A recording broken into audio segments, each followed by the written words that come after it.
ngayon sa Barangay Badyangan, Patnungan, Antique. Dahil malapit na yung Pasko, so advance pamasko to sa kanya. Ibibigay natin. Ito si Lula. Kung nakikita ninyo mga kaumako, siya si Lula. So, siya ang pupuntahan. Si Lula hindi na rin masyadong makakita. So dito tayo mga kauma natin, lapitan natin si Lula natin. Natinidad siya po ang Lula ko. Kaya advance pamasko lang po ang ibibigay natin mga kaumako. Bibigyan po natin si Lula dahil sinabi ko naman na dati na bibigyan ko si Lula na kahit paano, bigyan ko siya sa advance na pamasko niya. So samahan niyo ako mga kauma. Ay, kamusta po kayo? Siya pula. Siya pula. Tala mo pa pula? Hindi, sino dyan? Ako ba yung apo mo la? Sino apo lang? Hindi, apo mo eh. Sino ngaran mo? Apo mo ako si... So natawa talaga si Lula ngayon dahil alam niya nandito si Buyuma. Si Buyuma. Dito na si Buyuma lang. Yung So la, may bigay si Buyuma sa iyo la ng ano, ng advance na pamasko la. Matanda na si Lula pero ilang taon ka na nga la? Ha? Ilang taon ka na la? Mga 94. So, 94 years old na rin si Lula. So, kasing edad lang din sila ni Lula Isin. Si Lula at saka si Lula nating. So, nandito siya ngayon sa harapan ko. Ito yung Lula ko, yung nanay ng nanay ko. So, pamasko talaga ibigay ko sa kanya ngayon. So, bigyan natin siya ng isang sakong bigas. Degeng kau. Oo. So, bigyan natin ng isang sakong bigas si Lula. So, kung nakikita ninyo mga kauma natin dito, nanonood yung mga kauma natin dito dahil natutuwa sila talaga. So, dito mga kauma, naibigyan na natin yung isang sakong bigas sa kanya. Ha? Basta, may isang sakong bigas. Advance ko lang para sa iyo. Yung ba? Sakong bigas na para sa iyo. Ito bate, magnan mo? Bigas na. Bigay niya sa iyo. Bigas yan. Sa pagmamnan Advance mo. mas ko sa iyo lang. Tapos mayroon ka pang ano, gatas. At saka grocery. Grocery natin kay Lula dahil gusto ko talaga na bago magpasko, mabigyan talaga kita la. Dahil sa December na yun, alam ko, birthday mo na naman. Man-95 ka na. Man-95 na si Lula sa December. December, ano ngayon na? December. Lagyan ang gulay na.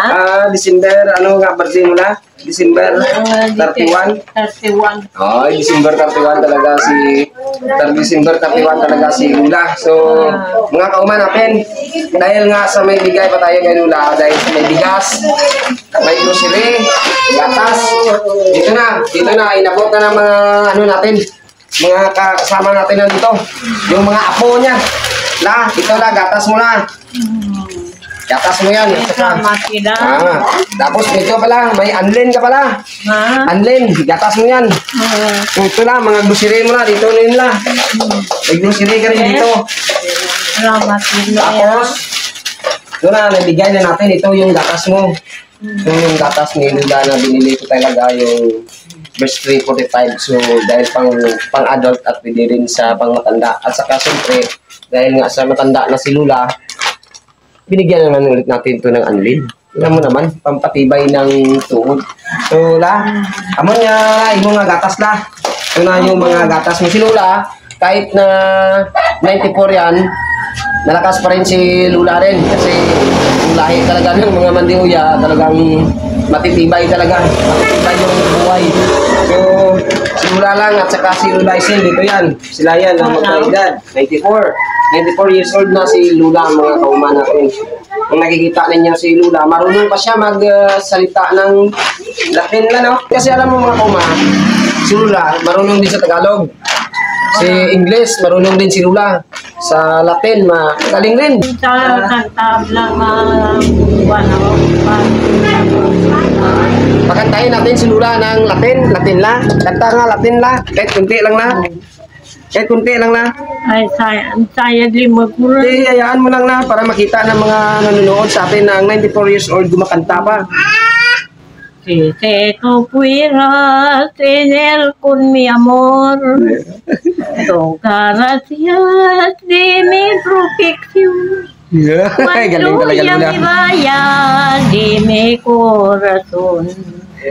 Por la despedida en una canción, por la despedida de mi Piaplum, cuando ya me vaya de mi corazón. La, ito na imong ano na, ito na yung mga pili mong ano yan lang, saing.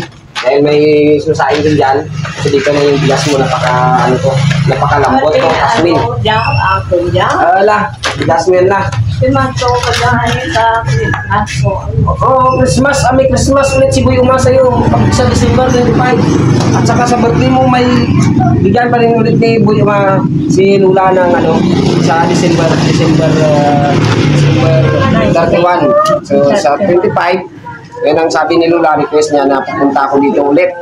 Dahil nga si Lula gusto niya makita at mga apo niya. Dahil sa matanda na si Lula, medyo malabo na yung mata ni Lula. So si Lula dito siya sa mga bangkay ko dahil gusto niya dito dahil makita niya din yung mga anak niya dito. Kaya pumunta ulit ako dito. So Lula, Sabihin ka mauli.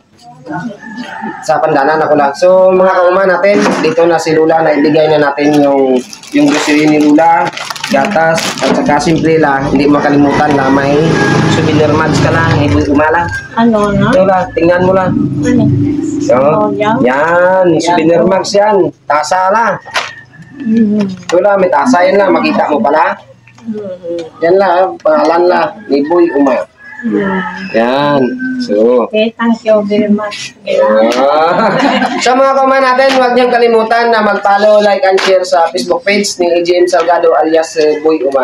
Dahil dito, talagang ano lang ito kay Lula, binigay ko talaga ito kay Lula para pang-advance na pamasko kay Lula. So, la, magpalakas ka pa para makabot ka pa ng ilang taon ulit. Pray lang natin si Lula natin bidad, Istorpe Mandiuya, siya yung Lula ko. So mabuhay kayo mga kauma ko. More power and God bless mga kauma ko. Maraming salamat.